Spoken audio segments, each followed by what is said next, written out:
Assalamualaikum warahmatullahi wabarakatuh. Bagaimana caranya mengqadha salat yang begitu banyak, yang tidak terhitung jumlahnya? Apakah cukup bertaubat aja kepada Allah atau diganti dengan qadha? Ini penting sekali masalah salat. Apalagi sekarang ini bulan Rajab, di mana 27 Rajab di dalam sejarahnya dinyatakan adalah suatu bulan di mana Allah menurunkan perintah salat atau dijemput perintah salat itu ke langit yang tinggi, ke Sidratul Muntaha, Lauh Mahfuz, ke tempat yang tinggi, dijemput oleh Nabi Muhammad sallallahu alaihi wasallam dalam peristiwa Mi'rajnya Rasulullah sallallahu alaihi wasallam.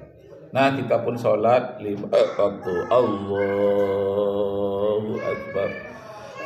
Allahu Akbar. Nah, bagaimana kalau sholat kita itu banyak yang tertinggal? Umur sudah 60 tahun, yang tinggal umpamanya ada 30 tahun. Ya Allah, 30 tahun terakhir baru sholat. Nah, bagaimana jawabannya? Ini kita dengarkan seorang ustadz dari Jawa yang membaca kitab langsung tentang jawaban tersebut. Allahu Akbar, Allahu Akbar, Allahu Akbar. La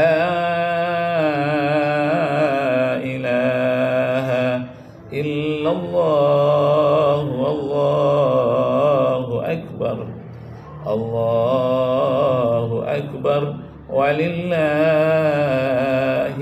hamd. Allahu Akbar.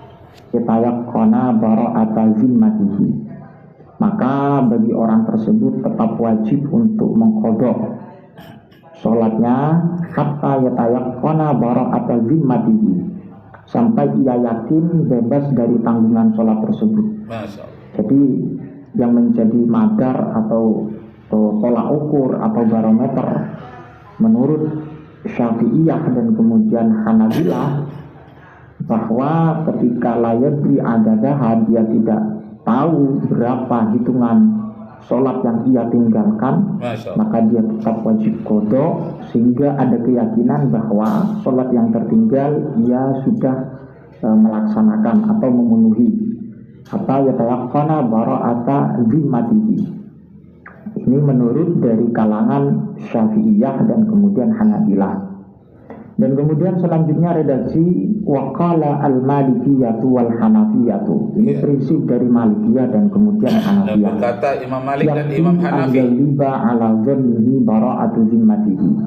Kalau menurut Malikiyah dan Hanafiyah dalam cara qadha atau wajib qadhanya bagaimana?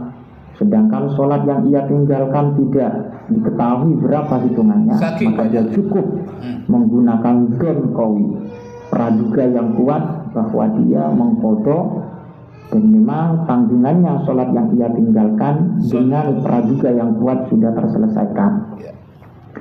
Jadi ada dua poin. Kalau dari kalangan Syafi'iyah dan kemudian Hanabilah, ini agak begitu ketat, harus mempunyai keyakinan bahwa ia sudah melaksanakan tanggungannya atau sholat yang ia tinggalkan sudah terpenuhi.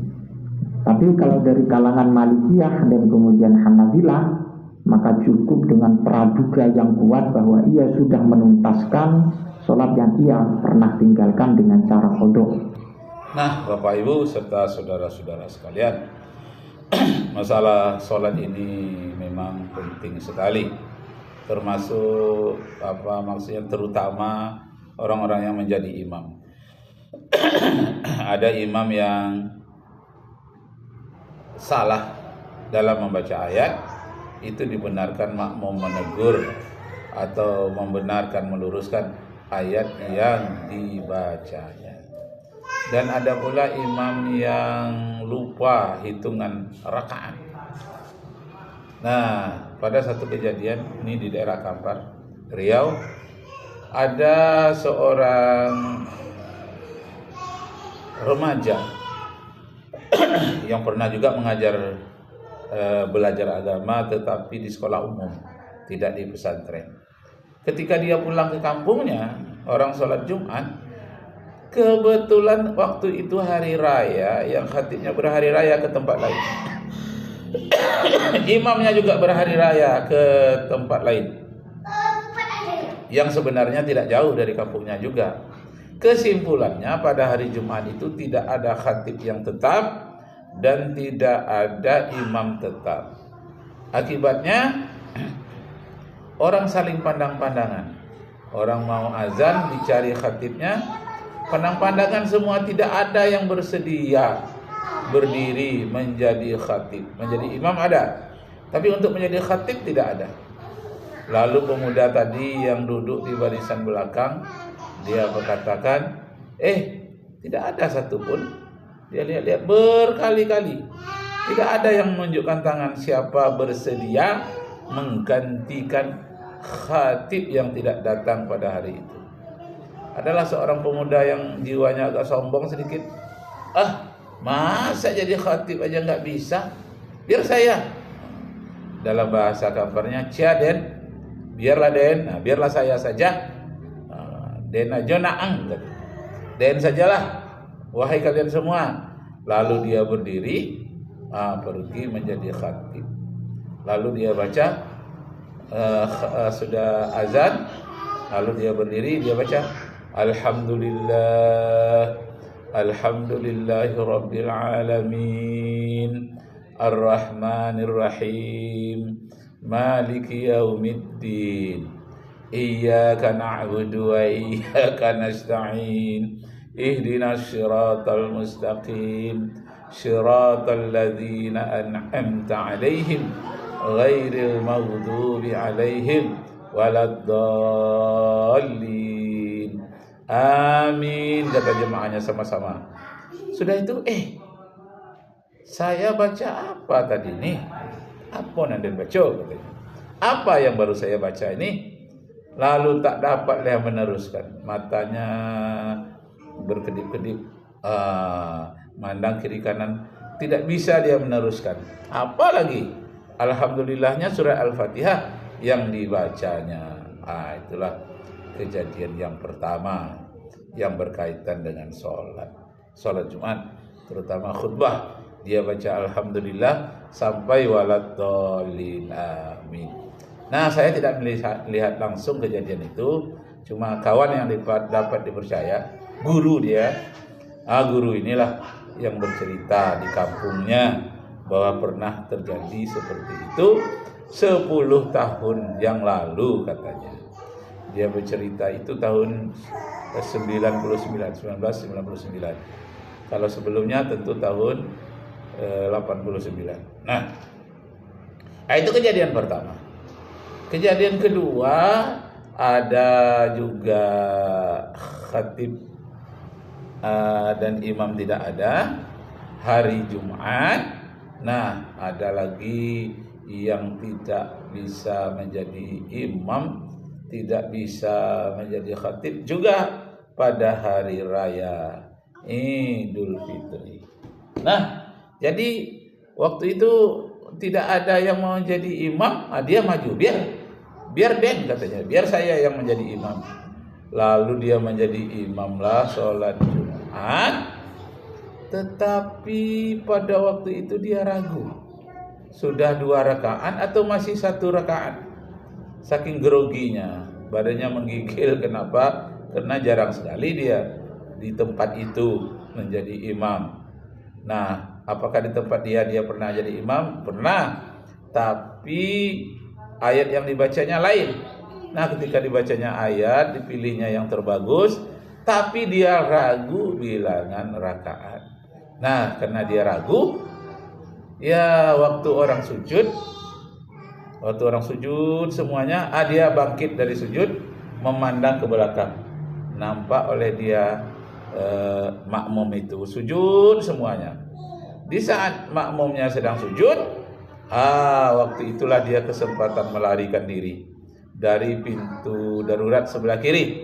Dia melarikan diri sementara orang sujud semuanya. Rupanya ada anak-anak di belakang yang tidak ikut sholat. hanya datang saja, nampak oleh dia si imam melarikan diri.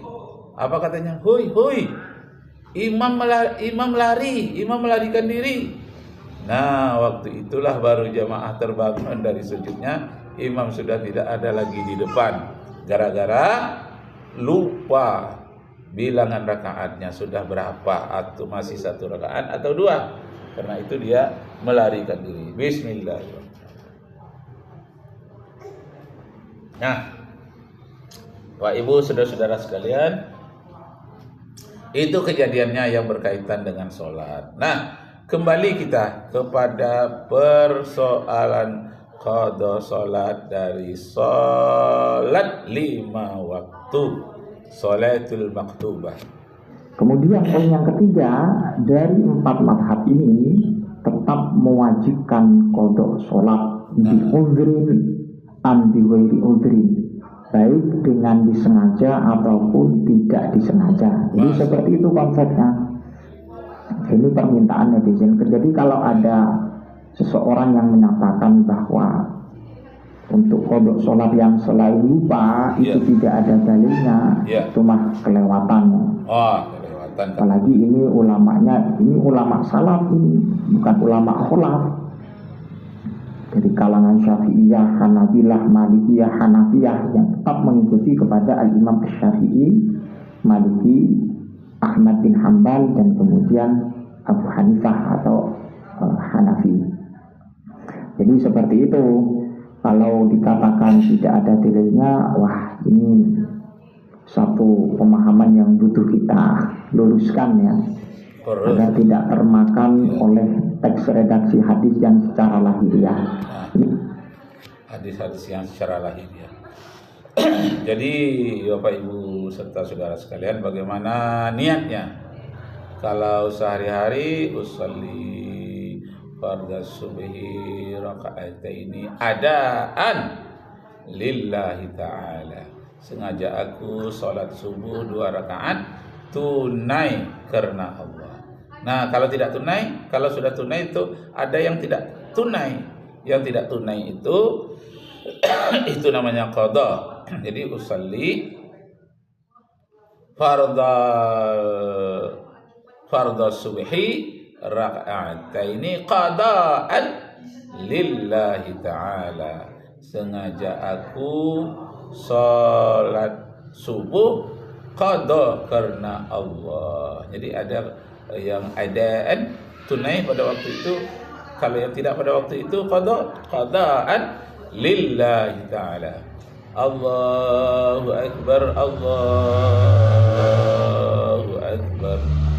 A'udzu billahi minasy syaithanir rajim. Bismillahirrahmanirrahim.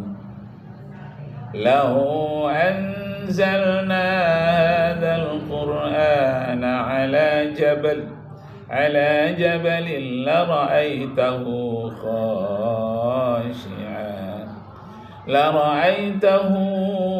khashi'an mutasaddian min khasyatillah wa tilkal amsalu nadribuha linnas la'allahum yatafakkarun.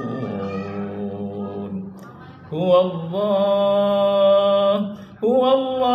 alladhi la ilaha illa hu alimul ghaibi wasyahadati huwar rahmanur rahim. Huwallahu alladhi la ilaha illa huwal malik al-Qudus as-salamul mu'min al-muhaimin al-aziz al-jabbar al-mutakabbir subhanallahi amma yushrikun.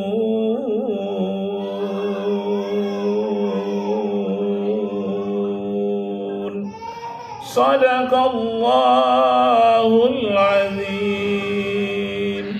Wassalamualaikum warahmatullahi wabarakatuh.